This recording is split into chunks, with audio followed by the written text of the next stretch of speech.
Is this frame in the Acolyte trailer Ahch-To Island from The Last Jedi? It sure looks like it, and I know many of you guys agree, but we need to talk about the implications of if it is, because The Last Jedi novelization, which of course takes place nearly a century and a half after The Acolyte, may have mentioned Force-sensitive beings who once visited and wreaked havoc. I'm serious. And before you ask, no, they're not talking about the original Jedi, and they're not talking about the time Rey crashed a party in a now deleted scene. They're talking about Force-sensitive beings who arrived many years ago. Jason Fry's novel adds so much context to episode 8. Ironically, despite the fact I'm not big on the sequels, I highly recommend this book. Some of the many issues with Rian Johnson's movie sort of get softened to an extent. One of my favourite passages is at the start of the book. Jason Fry is very aware of the fact many Star Wars fans take issue with Luke Skywalker's character arc. Why is he now this loner on this island? That is not the optimistic and hopeful Luke we know. Well, Jason Fry gives Luke Skywalker an amazing dream, a version of events of what could have been if he had never gone with Ben Kenobi and if he stayed on Tatooine. In this vision, he marries Camie Marstrap. It's a version of events where Luke and Camie get married and they live on the Lars homestead. Deep down, Luke is aware of the fact he has the Force, but he isn't sure what it is. It's almost as if, on Ahch-To, Luke is reverting back to a farmer's life, but after having lived the life of a legend, a Jedi Master, a life he now regrets. Like I say, it's a very powerful book, and that is coming from someone who doesn't consider herself a fan of the movie. And there's a passage that a good friend of the channel brought up to me the other day which I hadn't thought about in years, and I just want to go through it with you guys, and I want to see what you think. So, get ready, we're going to Ahch-To Island. There's a description, and it tells us what Ahch-To was like. Before Luke's arrival, they say this: if there was a pattern to the coming of the outsiders, the Lanais, which of course were the caretakers, had never discerned it. In fact, there had been long periods in which there were no outsiders at all, but also brief stretches in which a group of outsiders dwelled on the island together. A few of the outsiders had been kind, devoted to the Lanais as they were to them. And here's the interesting bit, my dear friends. A few had been mad. The Lanais' secret songs recall years of fire and ruin that forced them from their homes until things resumed their proper course, until basically they left. But most had left no particular impression, keeping to themselves and their deep studies. The latest outsider had been a curious one. He had arrived bearing artifacts, some which the Lanais songs recalled of having been taken from the island long before. Ahch-To was the original home of the Jedi Order, but there were some who caused fire and destruction. And here's the bit that interests me. They never talk about these deranged individuals in many other sources. So, could they have been Sith? Could they have been dark side users who went to the island looking for answers of how to infiltrate the Jedi? And Leslye Headland said she's inspired by Rian Johnson's film. I'm not surprised if she's read the book and she wants to make this kind of connection. But my question is, were those outsiders who caused havoc the dark side? Or were the dark side users who came to Ahch-To the peaceful ones? Because if they were Sith, I'd imagine they would want to lay low. That being said, a lot of things can change. The Sith are very in tune with their raw emotions. They're not afraid to let loose, release their anger. The Sith may have used Ahch-To ironically. There is a lot of Jedi history there, and if the Sith during this time are continuing the Sith grand plan, they'd want to learn more. Maybe they intimidated the caretakers for any information. Not to mention the dark side Mirror Cave, a place where the Sith may once have reflected. The temple is a concentration of light, but one balanced by a place that is strong with the dark side of the Force, a cold and forbidding sea cave near the ocean. If you remember in episode 8, Rey is drawn to the Nexus, which tempts her with the promises of hidden knowledge.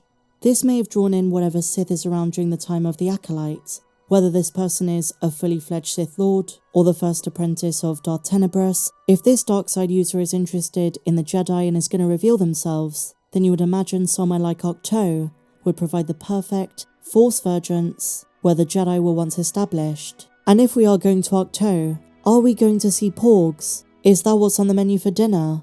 I just know for a fact this guy wants to get stuck in and sink his teeth into a juicy one. So if it is Ahch-To, there's a sort of poetry to it. And regardless of my thoughts of The Last Jedi, Ahch-To and even the porgs were never the problem. I think Skellig Michael, both in real life and in Ahch-To, is a beautiful place. Why not go back to it? And so while we're on the subject of The Last Jedi, Here is something I really didn't expect to see, but, here we are. We've talked a lot about Disney+, the viewership, habits of fans, and how it's really hard to kind of decipher exact numbers and stats when it comes to what fans watch. Samba TV reports one statistic, the Nielsen rankings are something else, and Disney and Star Wars themselves post figures which often have small print. You have to look into how they acquired that data, and so it's hard to know sometimes how reliable certain statistics are. But this is certainly surprising news. What am I talking about? According to ScreenGeek.net, the most controversial Star Wars movie, Episode 8 The Last Jedi, is the most streamed movie on the platform, and not just for Star Wars. It's ranking higher than Elemental, than Wish, but it's competing with Moana. But in all of the Star Wars projects and films on the platform, The Last Jedi is the most watched. Could it be curiosity? Fans who maybe didn't like it the first time, going back to give it another chance? Is it more beloved than some fans assume? Well, here's what they said. Disney Plus offers a healthy selection of Disney's massive catalogue of films and television shows. One of their most controversial movies is surprisingly dominating the streaming service, with the movie taking the #1 spot on all of Disney Plus. As of the writing of this, which was earlier in May, it looks as though fans are making their way to watch the film on the platform. It's certainly surprising to see, especially with the film being rather recent, releasing in 2017. I mean, they say it's recent, but 2017 was 7 years ago. This places it in a strange cross-section, where it's not old enough to be considered a classic, but not new enough to warrant the sudden hype. But the film does belong to a massive multimedia franchise, so that could explain the interest from fans. Maybe people are going back and seeing if their opinion has changed, maybe in light of more recent projects. The film being part of the Star Wars franchise certainly has a spot in pop culture, but why specifically Rian Johnson's film? Division amongst the Star Wars fandom has become increasingly common, they say, and only time will tell if The Last Jedi gets the same kind of newfound appreciation as time passes as the prequel trilogy has. The re-release of The Phantom Menace broke so many records. I don't even think Lucasfilm anticipated such enormous success. Now, one hypothesis is that Lucasfilm pushed Episode 8 onto the front page of Disney Plus on May the 4th, on Star Wars Day, and as a result, many fans who deliberately sought out Star Wars content were shown the movie more often than normal. Now here's my worry. If Leslye Headland is so inspired by the film, I wonder if she's going to try and subvert our expectations in the same kind of way. Is it going to be a divisive series? Some say it already is. I don't say that to poke the bear, but simply because she said, anything you think The Acolyte is, it's not. And the trailers might be concealing some very daring and perhaps controversial moments of the show. We've already spoken about how many tropes are lifted from Episode 8. The helmet of the villain being Knights of Ren adjacent, the close your eyes lesson, Ahch-To, and even some of the alien designs. All things we spoke about. So how will fans react? And it seems like Lucasfilm is doubling down on the sequel trilogy's legacy. Even in the Mandoverse there are connections. But it's not just in terms of aesthetic things that were lifted. They're not the problem. Some would say, despite the story of The Last Jedi, it's a visually beautiful and spectacular movie. But it's more the way the series is going to portray the Jedi, along the lines of what Luke thought of them by the time of the sequel trilogy. Not only were they not blameless, but peace is a lie.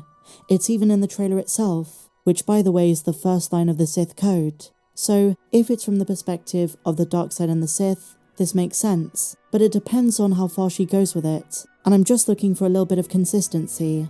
We don't want the Jedi to be overly incompetent, but at the same time, they need to explain what we've spoken about a million times, why the Jedi Council by the time of Episode 1 is so unaware of the possibility of the Sith having returned. Less than a month to go. On Star Wars Day we had some behind the scenes photos too, and did you know, we're getting a Zygerrian Jedi. I'm looking forward to it. And I'm still hoping the series does blow us away. I'm a massive fan of the Sith. So, hoping for a solid series, and I will be covering it, a 2-episode premiere on June 4th. Really exciting stuff. But what do you guys think? Let me know your thoughts on everything we spoke about in the comments down below. And if you enjoyed this video, please be sure to give me a big fat thumbs up, subscribe if you're new, and I'll see you in the next video.